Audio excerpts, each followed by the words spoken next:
Es la hora de sana distancia con Dios.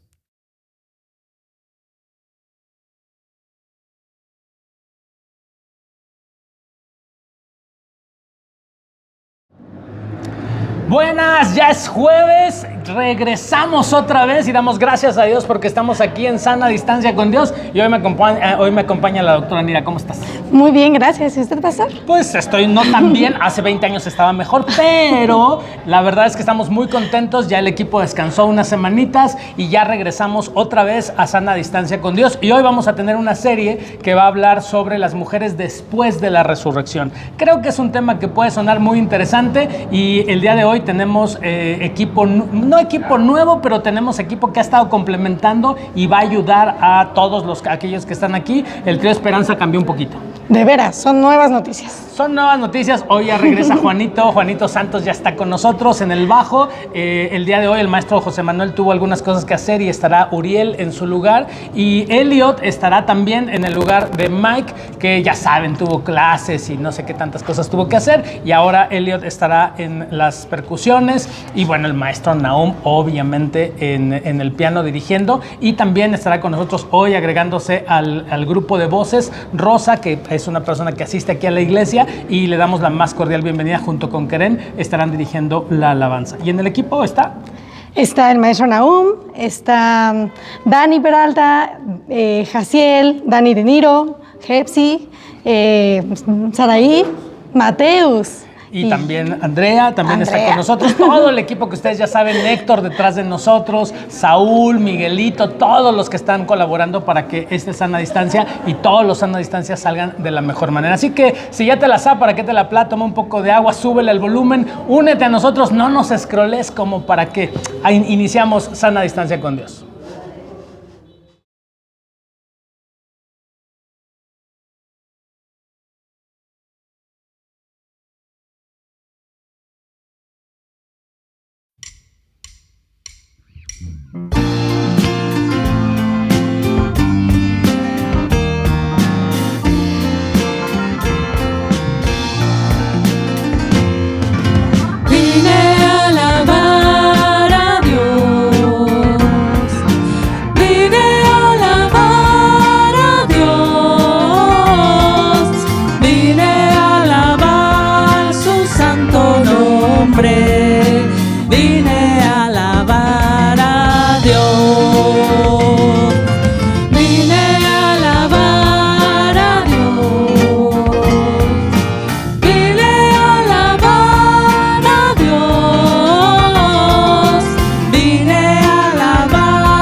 venimos a adorarte hoy porque es un día especial. Te damos gracias, Señor, por el privilegio de estar aquí todos reunidos. Te pedimos que este devocional llegue a nuestros corazones y tú los cambies y nos llenes de alegría y nos llenes de paz o de las cosas que necesitamos. Señor, tú sabes los anhelos de nuestro corazón.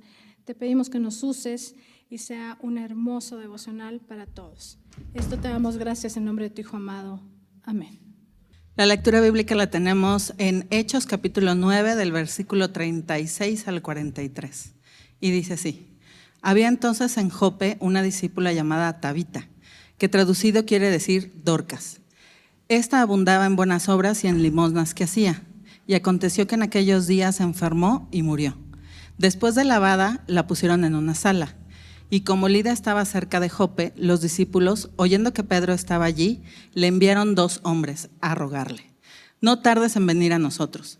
Levantándose entonces Pedro, fue con ellos, y cuando llegó, le llevaron a la sala, donde le rodearon todas las viudas, llorando y mostrando las túnicas y los vestidos que Dorcas hacía cuando estaba con ellas. Entonces, sacando a todos, Pedro se puso de rodillas y oró, y volviéndose al cuerpo dijo: Tabita, levántate. Y ella abrió los ojos, y al ver a Pedro se incorporó, y él, dándole la mano, la levantó. Entonces, llamando a los santos y a las viudas, la presentó viva. Esto fue notorio a toda Jope, y muchos creyeron en el Señor. Y aconteció que se quedó muchos días en Jope, en casa de un cierto Simón, curtidor. Amén.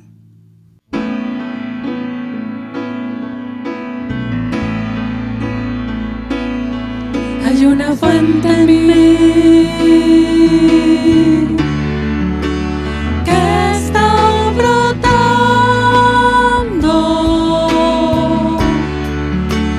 que está fluyendo dentro de mí.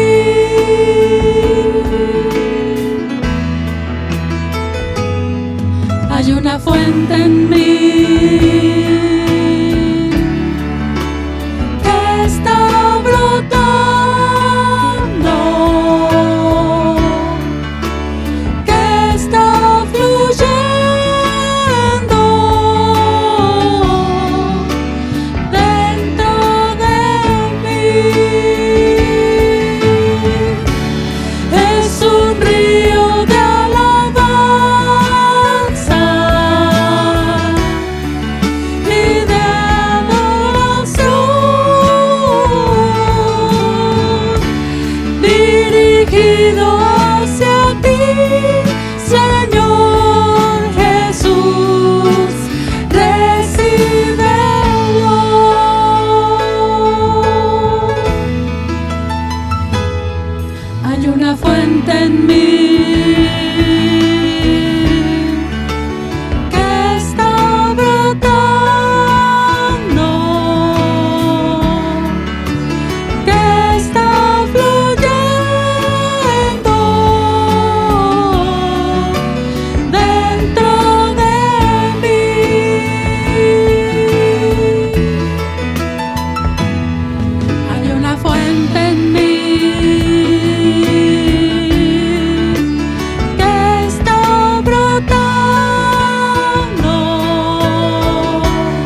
dónde iré sin ti, Señor?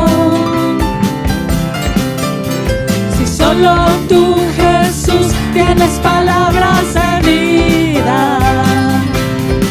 Si subiera al monte más alto o bajara hasta el fondo del mar, ¿quién me dará, quién me mostrará tal amor? Danzaré, cantaré, derramaré mi corazón delante de ti. Es el río de tu amor. Danzaré, cantaré, derramaré mi corazón delante de ti. Es el río de tu amor. Yo me perdí sin el amor que no pude ver, hasta que encontré la presencia de Dios aquí en el río. Danzaré, cantaré, derramaré mi corazón delante de ti. Es el río de tu amor. Danzaré, cantaré, derramaré mi corazón delante de ti. Es el río de tu amor. Danzaré, cantaré, derramaré mi corazón delante de ti. Es el río de tu amor. Danzaré, cantaré, derramaré mi corazón delante de ti. Es el río de tu amor. Danzaré, cantaré, derramaré mi corazón delante de ti. Es el río de tu amor. Danzaré, cantaré, derramaré mi corazón delante de ti. Es el río de tu amor.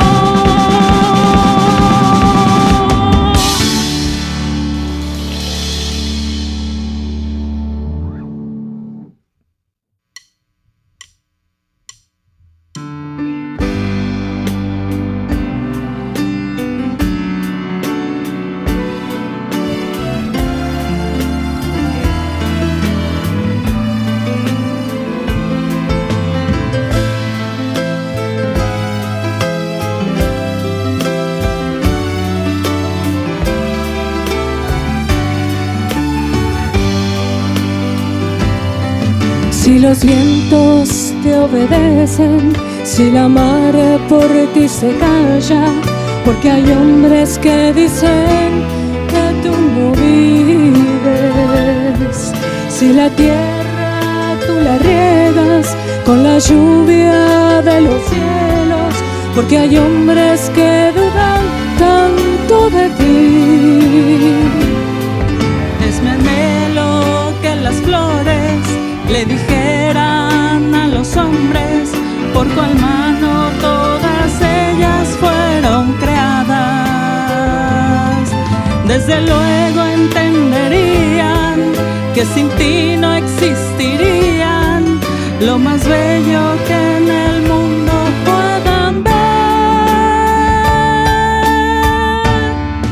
No ves el agua fluir con la cual tú sosiegas la sed que aprisiona tu boca, y la sombra de un árbol la cual te regala descanso. Pues entonces, ¿por qué te preguntas si hay un creador?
dice cantando,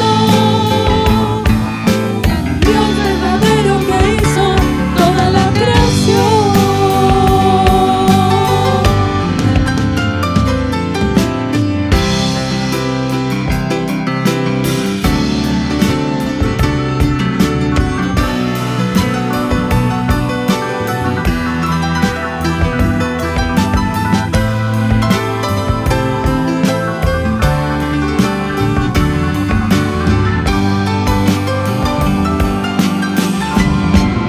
Yo sé que Él vive, pues lo veo en la risa de un niño cuando voy pasando, y al oír el bramido del mar que me dice cantando que hay un Dios verdadero que hizo toda la creación.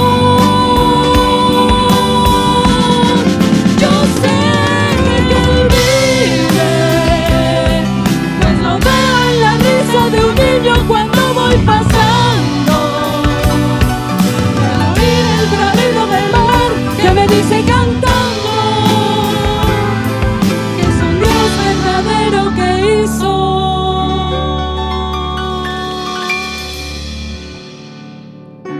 toda la creación.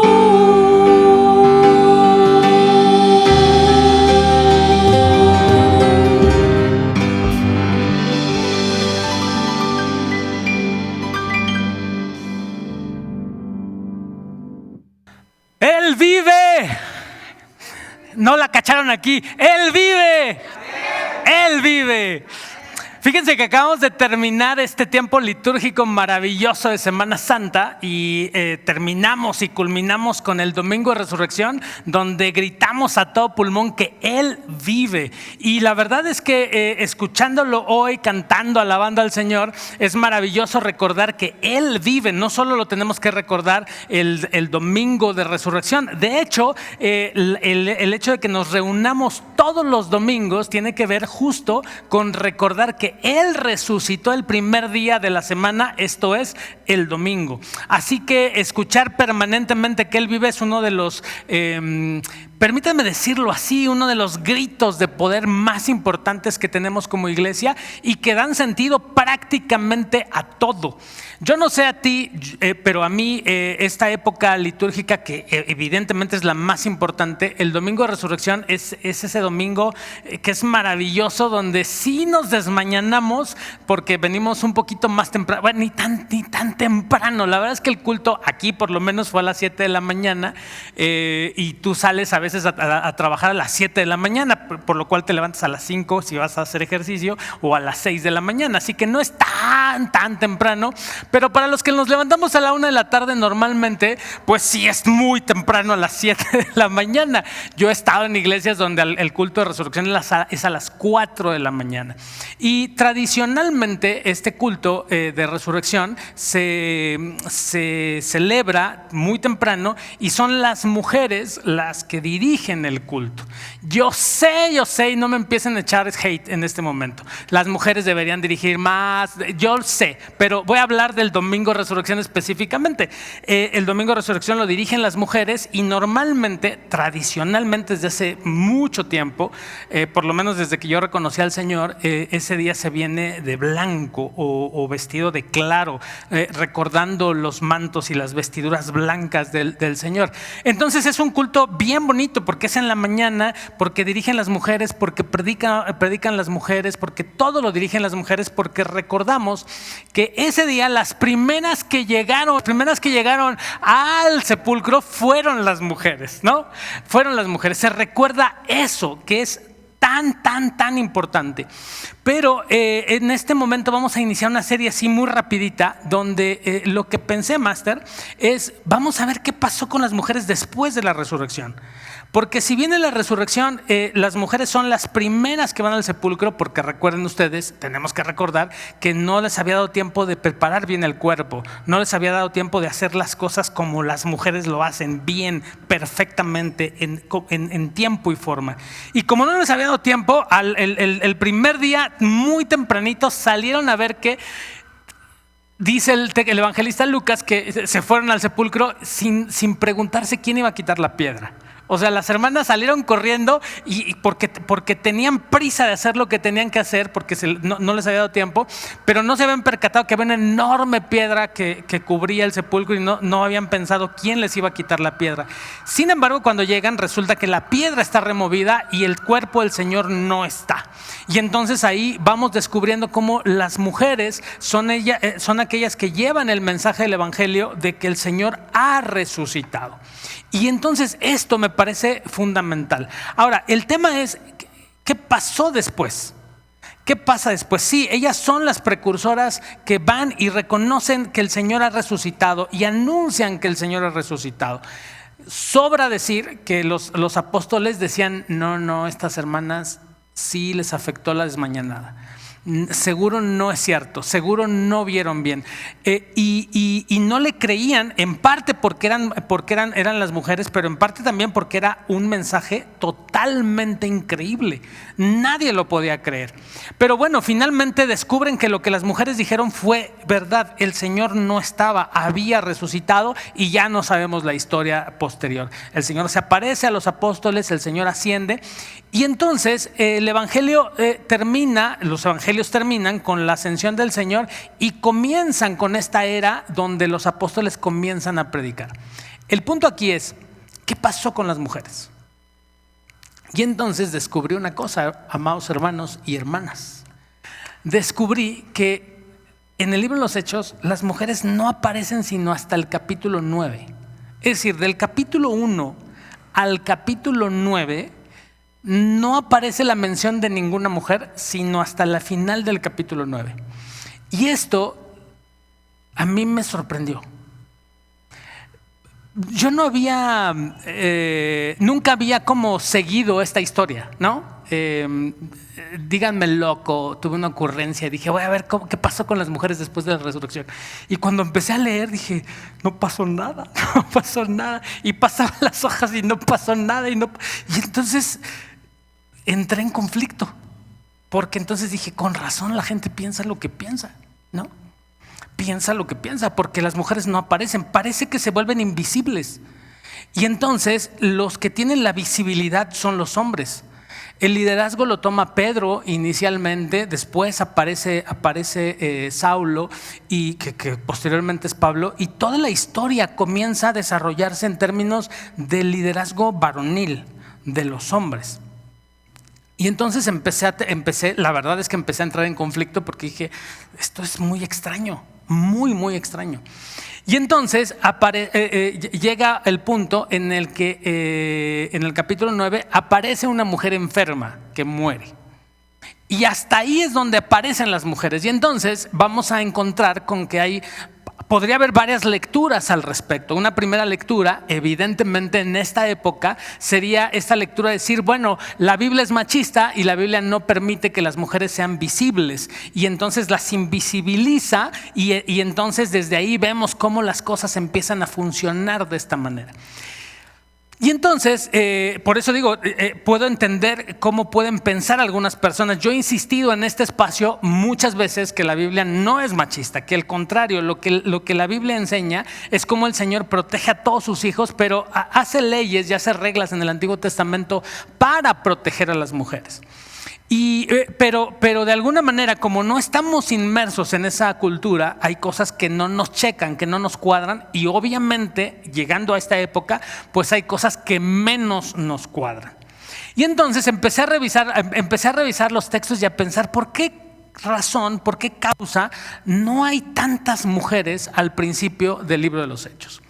Bueno, pues resulta que cuando empezamos con el libro de los Hechos encontramos que hay un hombre que toma liderazgo del pueblo del Señor, y en el capítulo 2 viene el Espíritu Santo y desciende sobre él y comienza a predicar y mucha gente se convierte. Y entonces alguien dirá, ¿no había una mujer con la capacidad de Pedro para predicar, para ser usada en ese momento? Evidentemente la respuesta inicial sería sí. Bien, Pedro era un hombre rudo, era un hombre fuerte, era un hombre que era capaz de enfrentar las multitudes, pero también debió haber mujeres que eran capaces de enfrentar a las multitudes. Tan es así que nosotros encontramos en el final del libro de los Hechos mujeres que estaban al pie de la cruz. Y los que corrieron eran justamente los hombres, los varones. Entre ellos Pedro, que era el macho alfa del Nuevo Testamento. De verdad, vean las características de un macho alfa. No lo googleen ahorita, después háganlo. Pero googleenlo y van a ver cómo Pedro encaja perfecto. Encaja perfecto. Ya sé que hay un macho sigma hoy y Pedro sería también el macho sigma. De verdad, él entra en eso. Pero cuando vio que su vida estaba en peligro, él corrió. Y las mujeres del momento demuestran tal carácter que están al pie de la cruz sabiendo que su vida corría peligro. Dejemos a un lado a María. Dejémosla a un lado porque ella era mamá. Y ella iba a estar sí o sí. Y si la vida le corría en ese momento, ella iba a estar. El valor de María para efectos de lo que estoy diciendo no cuenta en este momento. Ella era mamá. Pero el valor de las otras mujeres que acompañan a María, que están ahí, es un valor impresionante. De verdad. Ellas no corrieron como los varones. Entonces, no había una mujer que podría haber tomado el liderazgo y podría haber sido llena del Espíritu del Señor y haber dirigido al pueblo. Me parece que sí. Baste hablar de casos como Débora, que ya lo vimos en algún momento hace muy poco en la iglesia, donde hay una mujer profetisa que es usada por el Señor y que tiene el valor para enfrentar todo lo que venía por delante. Y bueno, qué decir de la mujer que mató a Císara, que valor le sobraba, el valor le sobraba. Entonces, había mujeres con esa capacidad, pero lo que descubrí, y me parece que es la parte interesante, es que este hombre que es dirigido por el Señor y que dirige al pueblo, es el hombre que posteriormente encarcelan. Entonces, si hubiera sido una mujer la que hubiera tomado el liderazgo, ¿a quién hubieran encarcelado? A una mujer, evidentemente. Y poquito más adelante resulta que hay un hombre diácono que predica el evangelio, que de hecho es el que lleva el evangelio, parece ser, a muchas regiones, que es Esteban, y que es el primer mártir cristiano. Pero si el Señor hubiera puesto en lugar de Esteban a una mujer, ¿quién hubiera sido la primer mártir cristiana? Hubiera sido una mujer. Y entonces empiezo a leer cómo lo que los hombres, los varones que están frente a la iglesia sufren, no lo sufre una mujer. No sé si me estoy explicando. Es decir, tal parece, y esa es una interpretación personal que quiero entender porque no aparecen tantas mujeres, es que el Señor protege a las mujeres de tal forma que cuando Saulo se convierte, no dice va a ir a una mujer a verte, sino hay un hombre que va y enfrenta a Saulo. Una mujer lo podría haber hecho, habría muchas mujeres que podrían haberlo hecho, pero el Señor protege a las mujeres de tal forma que no son ellas las que inician todo este proceso donde la persecución, donde la cárcel, la muerte, todo lo que implicaba el principio del evangelio, no están las mujeres involucradas. Y a mí me parece que es una muy clara señal de cómo el Señor cuida justamente a las mujeres. Cómo esta cultura donde las mujeres no estaban al frente, por la razón que ustedes quieran, funciona perfectamente para que las mujeres no sean las que enfrentan todas estas cosas. Me queda claro que debía haber mujeres con la capacidad de Saulo, pero Saulo era el que tenía que ser golpeado. Esteban es el que tenía que ser muerto. Pedro y Juan son los que tenían que ser encarcelados. Y entonces resulta que no aparecen las mujeres en el registro del libro de los Hechos que hace Lucas. No aparece, a mi parecer, por esta razón, sino que aparecen posteriormente, pero miren cómo aparece. Y esa es la parte que me parece más interesante del texto. Dice el capítulo 9, versículo 36, que nos hicieron favor de leer. Había entonces en Jope una discípula llamada Tabita. Desde aquí el tema es muy interesante porque ya estamos en Jope, donde parece ser que es Felipe el que lleva el evangelio a Jope. Por cierto, entre paréntesis para que lo ubiquen, desde Jope fue desde donde salió Ay, ¿el que se lo comió la ballena? No fue Jonás, porque Jonás no se lo comió una ballena, pero sí tenemos, no es cierto. Sí, Jonás sale desde Jope. O sea, Jope es una ciudad muy importante y muy antigua. Parece que Felipe lleva el evangelio a Jope y ahí en Jope hay una mujer y dice el texto que es una discípula. Desde ahí el término que utiliza el evangelista Lucas me parece importantísimo. No era una mujer, era una discípula. Y entonces, cuando se utilizan frases como estas, ya se está anticipando que las mujeres estaban teniendo una preeminencia importante. No era una mujer, era una discípula. Así como Jesús tenía sus discípulos y como se hablaba de los discípulos, de los 12, también se habla de esta mujer que se llamaba, dice el texto, Tabita. Un poquito más adelante se dice que tenía otro nombre, que traducido era Dorcas. Esto es porque en la antigüedad había personas que tenían dos nombres, uno quizá arameo y el otro griego o algún otro judío. Esto era porque eran personas conocidas y al ser personas conocidas tendrían que ser de alguna manera conocidas tanto en un mundo como en el otro mundo. Eso pasa mucho hoy, por ejemplo, en México con los hermanos misioneros que vienen de Corea. Los que vienen de Corea se llaman Jung Jung Juan Juan. En su país y en México se llaman Juan, Pedro, ¿no? Porque en su idioma se llaman Hong. Y entonces, como no podemos pronunciarlo, entonces ellos se ponen Juan. Y entonces para todos es muy claro que es Juan, ¿no? Y esa es un poco la idea. Entonces, la traducción de su nombre es Gacela. La verdad es que es un bonito nombre, ¿no? Gacela. Entonces, imagínense una gacela, pongan en su Google, en su mente una gacela y van a ver, van a identificar a esta mujer, ¿no? Pero dice el texto que era una discípula, es decir, seguía los pasos de Jesús. Y entonces, aunque no aparecen en los capítulos anteriores, lo que sí sucede es que aquí se reconoce como discípula, es decir, no comenzó a ser discípula, ya era discípula. Ya estaba contada dentro de las discípulas y eso me parece sumamente importante. Así que esta mujer que se llamaba Gacela, ¿no? Que se llamaba Gacela, resulta que se enferma, como todos. El patio de nuestra casa es particular, se moja como todos los demás, ¿no?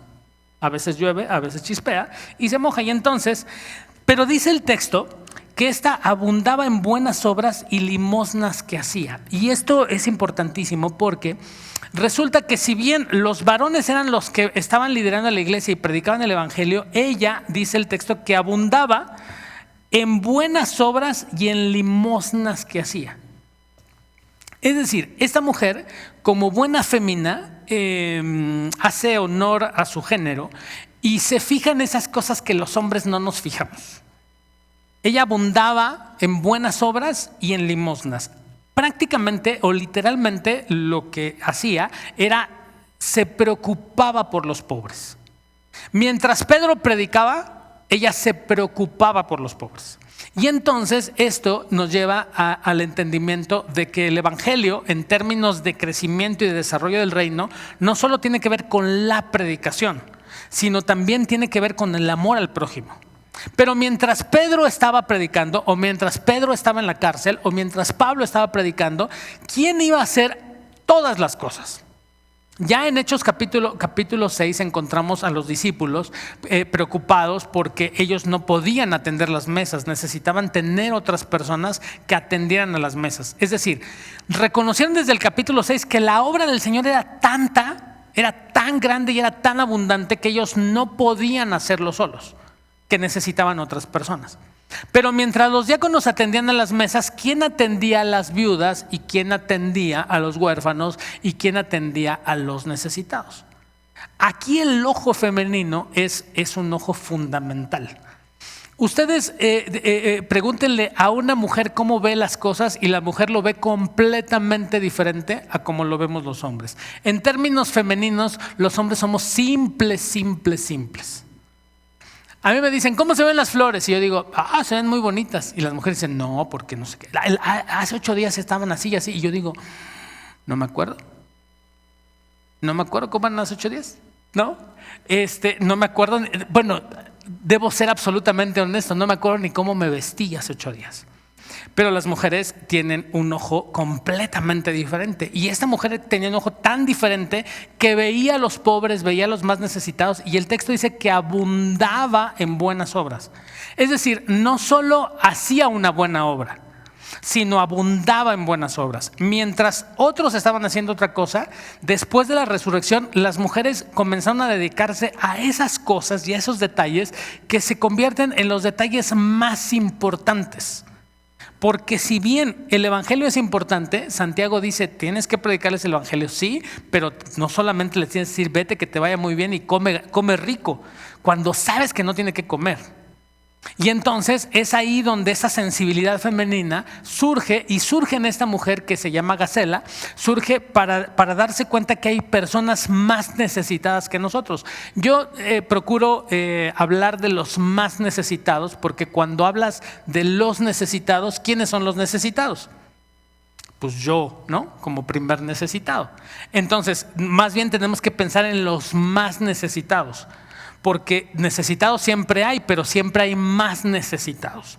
Ahí en TikTok, maestro, yo no sé que tú no tienes TikTok, pero ahí en TikTok hay cosas buenas y hay lo que llaman experimentos sociales. Y hay un experimento social que están haciendo mucho, o que hicieron en algún momento, donde le piden a la gente que les den de comer. O sea, llega alguien y le dice, oye, no tengo trabajo, no tengo dinero, dame de comer o cómprame unos pañales. Y es interesante cómo la gente empieza a decir, no, yo no tengo para comprar, yo no tengo. Y lo más interesante es que la gente con menos dinero es la gente que da. Es lo más interesante. Acabo de ver uno se acercaron a un señor de la calle, que vive en la calle, en situación de calle, todo en la calle, ¿no? Y le dice, oye, necesito comer, no he comido, no tengo trabajo, no sé qué, no sé cuánto. Y el señor le dice, no tengo. Y entonces va y le dice, oye, no, regresa. Le dice, ¿de veras no tienes para comer? Le dice, no. Y entonces agarra y saca de su bolsa, así de su bolsita, saca y le da. Y le dice, toma, para que comas algo, es lo único que tengo. Me lo acaban de dar. Y eran exactamente 13 pesos mexicanos, ¿no? Y entonces el otro le dice, no, pero no, llévatelo, come algo, no sé qué. Y ya luego les dan la sorpresa y dicen, no, es un experimento, los queremos invitar a comer, y le dan despensa y dinero y no sé cuánto. Pero lo interesante es cómo los que menos tienen es los que dan. Fíjense que en algunos escritos que revisé sobre este texto de Dorcas, normalmente la interpretación que se da es que Dorcas era una mujer con mucho dinero, porque dice que abundaba en buenas obras. Y entonces siempre se piensa que los que daban eran los que tenían más dinero. Yo estoy casi a punto de contradecir eso, porque yo no sé si era la que más tenía, pero sí era la que tenía un corazón más generoso, ¿no? Y no necesariamente los que más dan son los que más tienen. A veces los que más tienen son los que menos dan. Y son incluso no solo los que no dan, son los más, mi abuela decía pichicatos, no sé si así se diga, pero son los más agarrados, los más amarrados, los que no dejan ir absolutamente, los codos. Los que más tienen son los que y por eso hay un dicho, ¿no? Que dice, ahorita me acordé, que dice que donde se chilla ahí es donde está el muerto, ¿no? Así se dice. Que es decir, donde menos se dice que no hay es donde más hay. Y de repente aprender a ser sensibles, a ver a las personas y a colaborar con las personas es algo que en el caso de Dorcas parece ser que es a las mujeres a las que se les da eso, y es una tarea súper importante en medio del reino. Súper importante. Si bien no estaban al frente del liderazgo, como lo vimos en los primeros capítulos de Hechos, sí estaban compartiendo, sí estaban fijándose en los pobres, sí estaban fijándose en los más necesitados. Y Dorcas era una de estas mujeres que abundaba, es decir, ella tenía para dar a todos. Insisto, no creo que haya sido rica, no creo que eso signifique que haya tenido dinero. Me parece que más bien tenía un corazón generoso. ¿Cómo le hacía? ¿Quién sabe? Bueno, el texto lo explica. Fíjense, dice a continuación: y aconteció que en aquellos días se enfermó y murió. Imagínense el golpe terrible de que enfermó y murió. Piensen, ¿cuántas viudas creen que ayudaba? ¿Cuántos huérfanos creen que ayudaba? Si abundaba, ¿como cuántos creen? Pensando que Jope era un pueblito, digo, en comparación a las ciudades de hoy, era un pueblito chiquito. ¿Cuántas personas apoyaba? Y de repente dicen, oye, esa persona que te alimentaba o que te ayudaba ya se murió. ¿Qué es lo primero que vas a pensar? Pues se acabó la fuente del ingreso, ¿no? No puede ser. ¿Cómo es que eso pasa? ¿Hay alguien que tú digas, si esa persona se muriera, mucha gente sufriría? Mucha gente padecería porque dependemos mucho de esas personas. Yo no sé, pero en este caso, esta mujer sí era así. Dependía mucha gente de ellos y entonces dice el texto que muere. Muere esta mujer y entonces hacen lo que normalmente se hace en la época. La preparan, la limpian para su sepultura. Como Jope era una ciudad mediterránea, obviamente el calor obliga a que los actos fúnebres sean mucho más rápidos que en otros lugares. Entonces todo parece indicar que era algo muy rápido, pero resulta que los discípulos saben que Pedro está en Lidia, en una ciudad que más o menos quedaba a 3 horas. Y entonces le mandan a hablar y le dicen, oye Pedro, vente para acá. Algunos dicen, el texto no lo dice, hay dos posiciones al respecto. Que algunos dicen que le llamaron a Pedro para que Pedro la resucitara, cosa que no dice el texto y cosa que Pedro no había hecho hasta ese momento. Y otros dicen que lo habían llamado para para presentarse en el momento del funeral. Yo me decanto por la segunda opción porque ellos no sabían exactamente qué es lo que iba a hacer Pedro y el texto no evidencia que ellos pensaran que Pedro tenía el poder para resucitar. Si bien en Lidia ya había hecho un milagro, los versículos anteriores lo pueden leer, no dice en ningún momento que él hubiese resucitado muertos. Así que van a llamar a Pedro y Pedro viene porque obviamente esta mujer era una mujer importante, era una mujer que estaba dentro del pueblo de Dios, pero era una mujer que abundaba en buenas obras y obviamente era una mujer conocida. Y entonces resulta que cuando llega Pedro, bueno, le envían, le dicen no tardes en llegar, se levanta Pedro, versículo 39, fue con ellos y cuando llegó lo llevaron a la sala donde lo rodearon, fíjense lo que dice el texto, donde lo rodearon todas las viudas, llorando y mostrando las túnicas y los vestidos que Dorcas hacía cuando estaba con ellas. Y aquí el cuadro se completa de Dorcas. Dorcas era la modista del pueblo, ¿no? Ella era la encargada de darles look a todos. Dice que cuando vivía, hacía túnicas. Todo parece indicar, si interpretamos bien el texto, que lo que hacía para ayudar era túnicas. Es decir, no es que tuviese dinero, sino que había dos posibilidades. O hacía túnicas para darle a los pobres, para que se vistieran, o hacía túnicas para vender, ¿no? Yo me decanto por la idea de que en este caso las viudas les enseñaban las túnicas, porque eran las túnicas que hacía Dorcas y que hacía junto con ellas. Es decir, me parece que Dorcas era una microempresaria y que su empresa se desarrollaba para ayudar a los pobres. A mí me parece que esa es la idea del texto.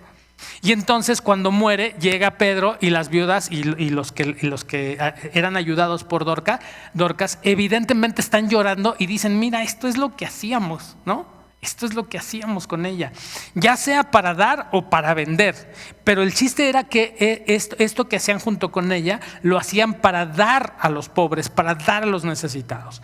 Y entonces me parece que después de la resurrección las mujeres comienzan a tomar una posición sumamente importante en el desarrollo del reino.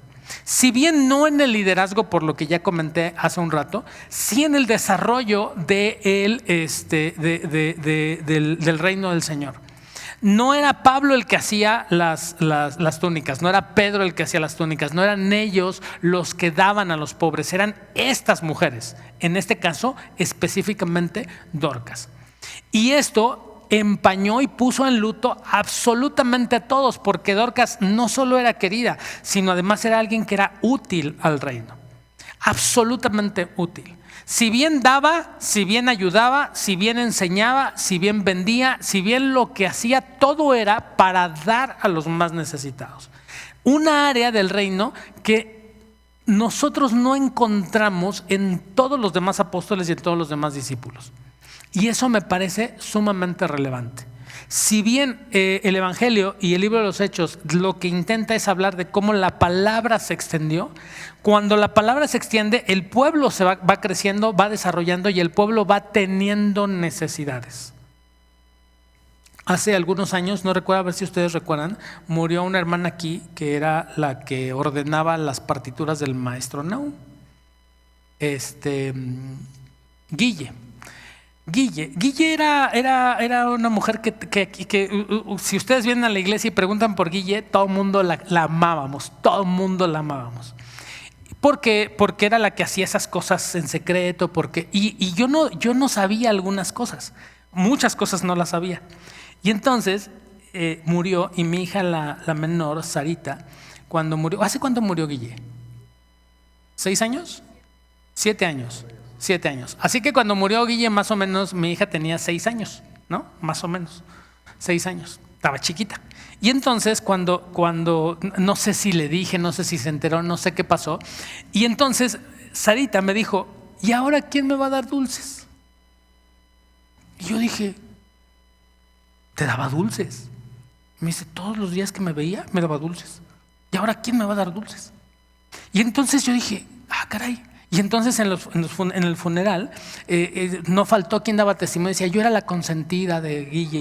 Y entonces alguien se levantó y dijo, pues creo que todos éramos los consentidos de Guille. Porque parecía que a todos, yo puedo decir que yo era el pastor consentido de Guille, porque parecía que a todos nos hacía sentir consentidos. Y era una mujer callada, no se veía, a ella no le gustaba salir en pantalla, ella era de las de atrás. Pero cuando muere, cuando es llevada a la presencia del Señor, que evidentemente estará en el gozo absoluto, nosotros nos quedamos en un momento en el que hicimos, ¿y ahora qué vamos a hacer sin Guille? Bueno, no hay quien acomode hasta hoy las partituras del maestro. Nadie. No hay nadie que acomode las partituras del maestro. No hay nadie que me diga las cosas que Guille me decía. No hay. Y entonces cuando muere esta Dorcas, todos dicen, se murió Dorcas. Si bien no es el líder, si bien no es la que está al frente, si bien podría tener el valor y la fuerza y todo lo que ustedes quieran para ir al frente, es la que colabora con el reino de una forma que es recordable, que es fundamental. No sé si me están siguiendo y me estoy explicando. Y entonces resulta que llaman a Pedro y Pedro va y dice, se murió Dorcas. Y entonces va, y fíjense que maravilloso. Yo sé que me estoy tardando un poquito más de lo normal, pero regálenme 5 minutos más. 5 minutos más regálenme. Miren, bueno, 5 de pastor. Mi reloj no tiene pila, así que no sé. Entonces fíjense lo que dice.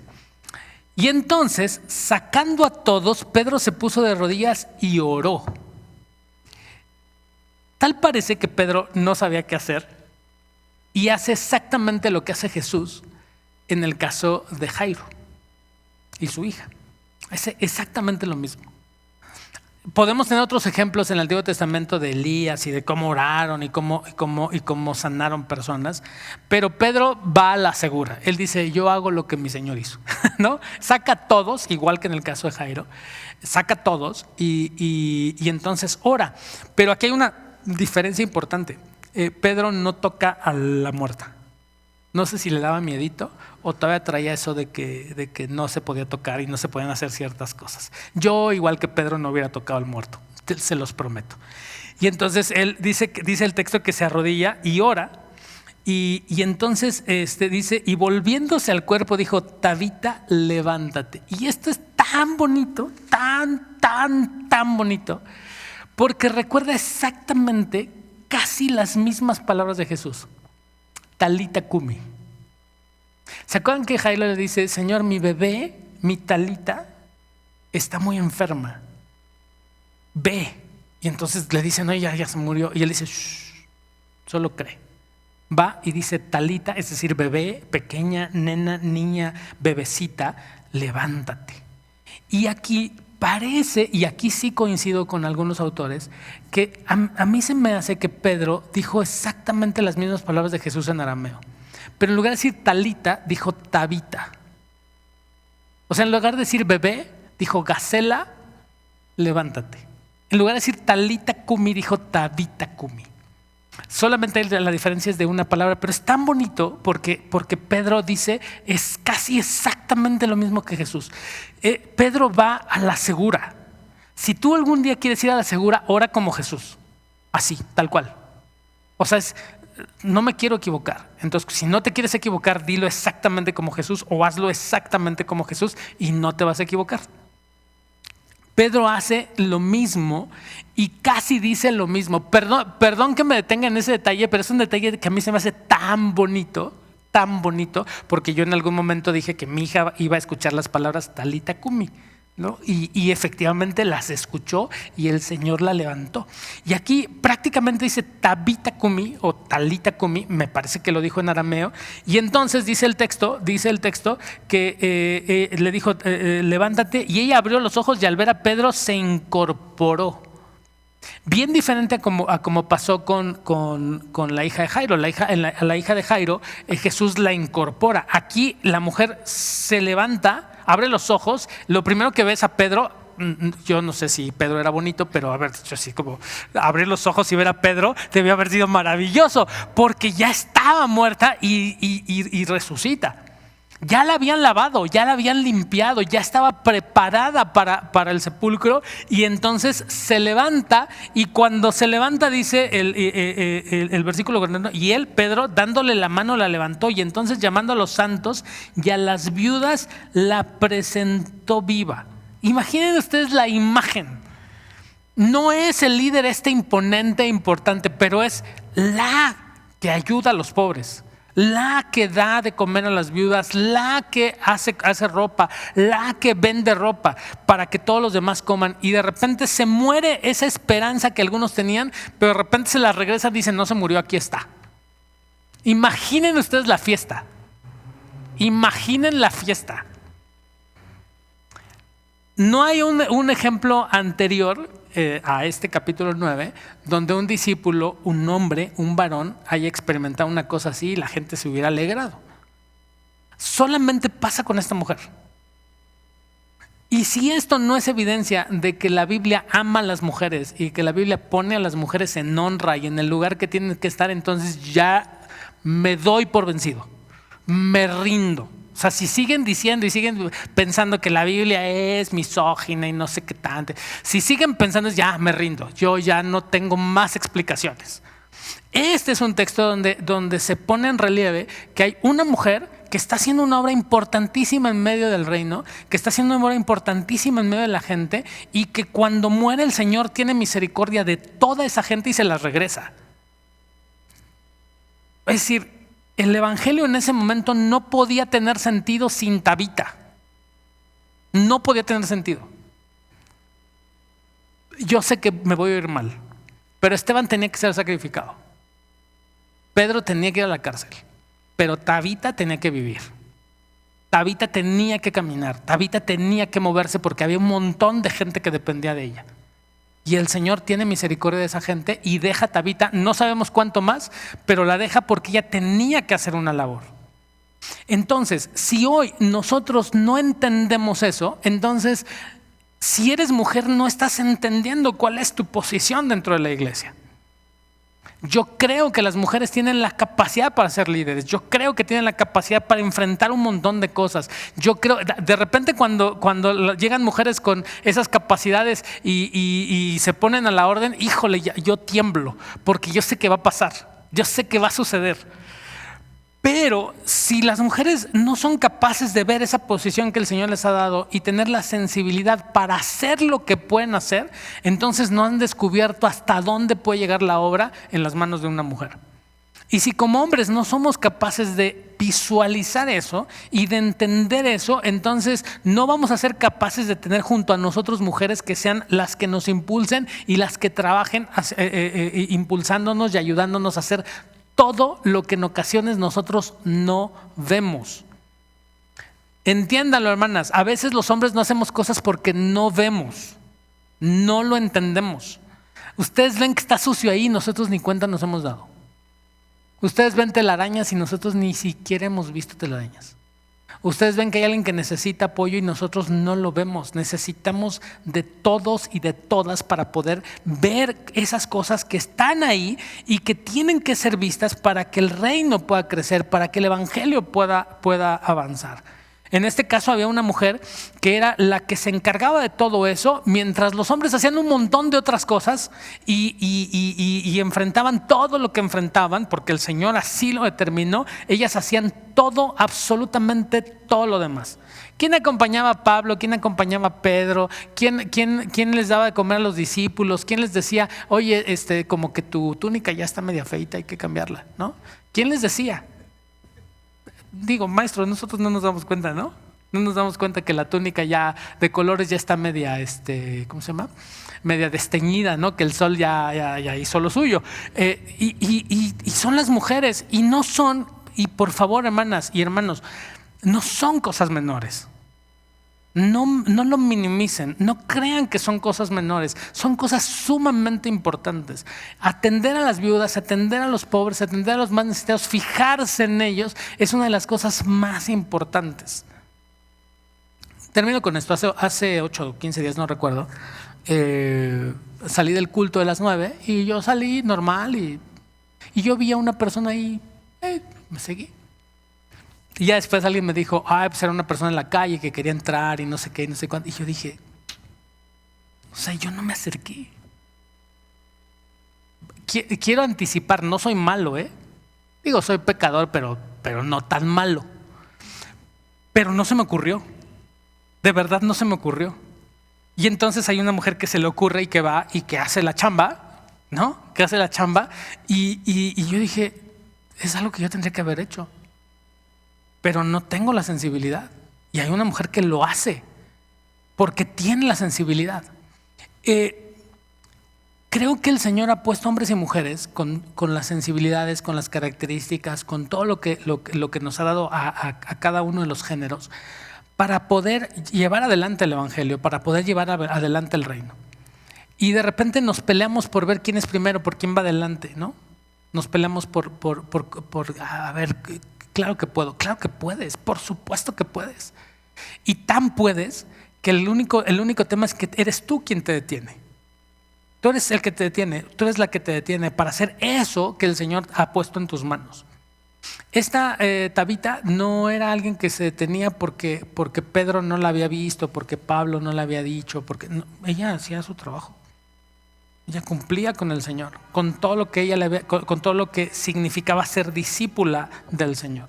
En la iglesia, en todas las iglesias locales hay un montón de discípulas del Señor. ¿Saben qué pasaría si todas esas discípulas hicieran lo que su sensibilidad dice que deben hacer? Amados hermanos, el reino crecería exponencialmente. Exponencialmente. Si quieren, un día nos peleamos por quién está adelante. Pero primero hagamos que el reino crezca. Primero hagamos que cada uno de nosotros cumpla con la labor que el Señor ha puesto. Porque después de la resurrección, amados hermanos, el Señor nos ha dado dones y talento a todos, hombres y mujeres, para hacer que el reino crezca y se desarrolle.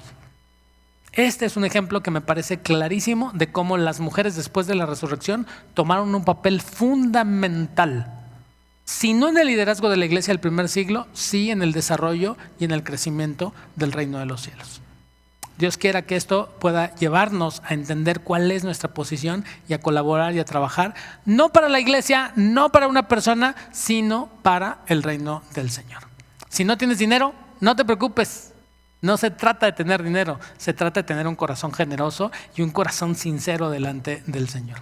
Vamos a terminar este tiempo devocional. Les dije 5 minutos, me pasé, pero vamos a terminar este devocional, vamos a cantar, vamos a orar. No nos escrolen, quédense con nosotros a adorar al Señor.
Señor, nuestro anhelo es ver las cosas como tú las ves.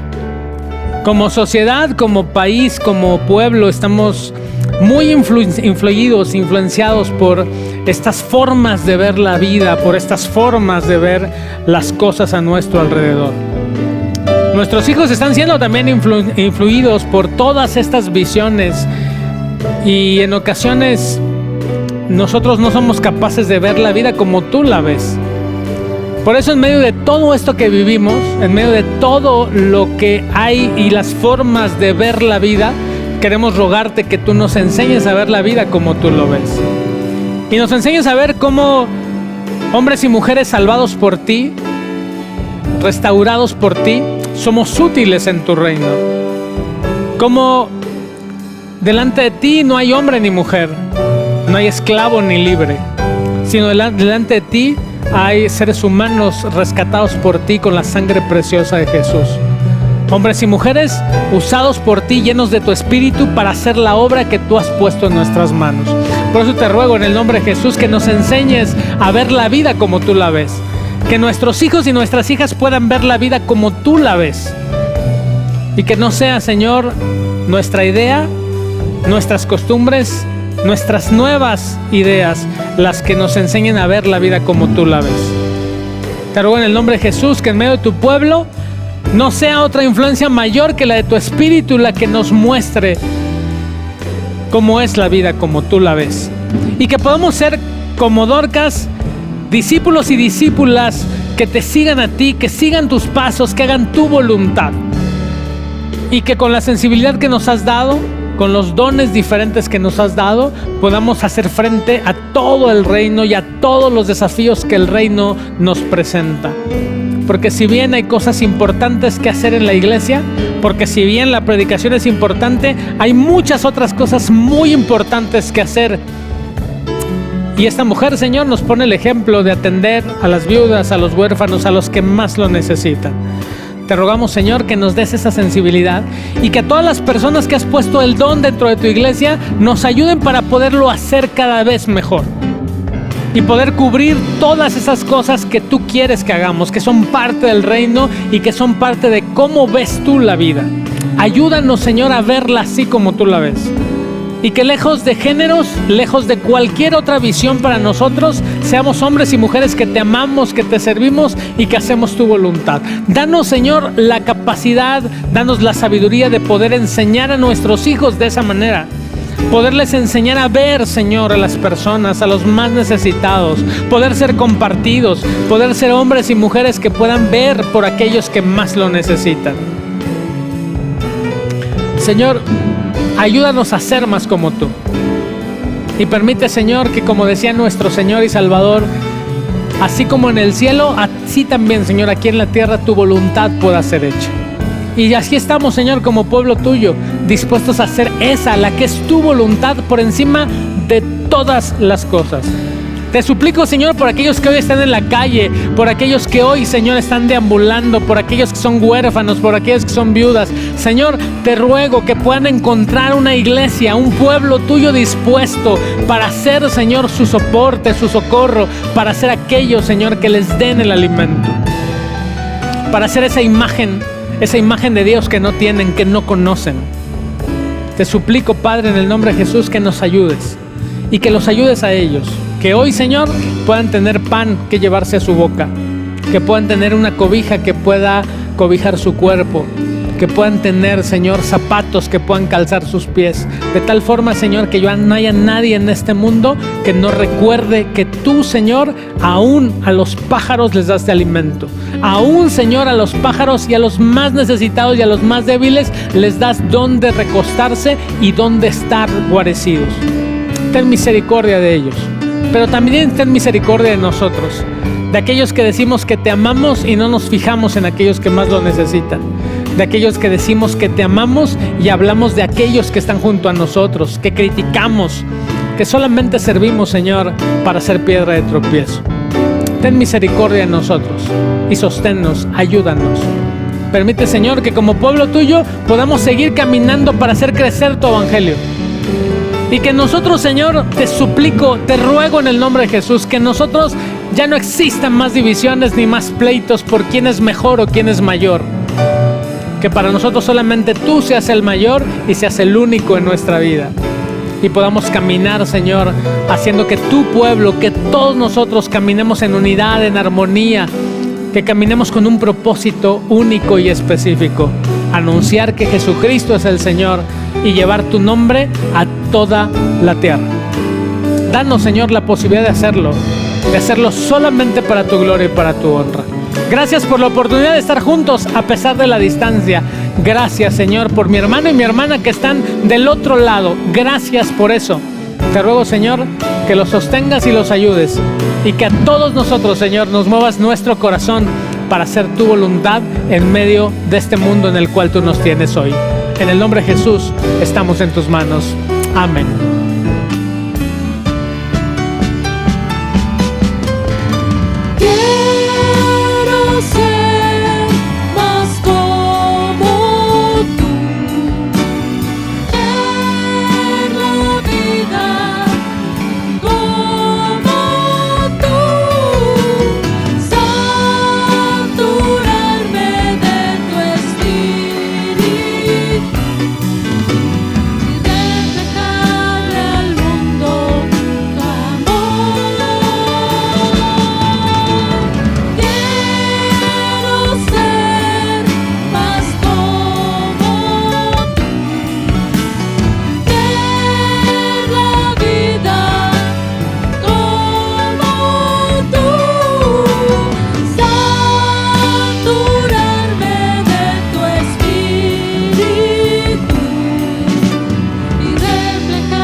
En Dios haremos proezas.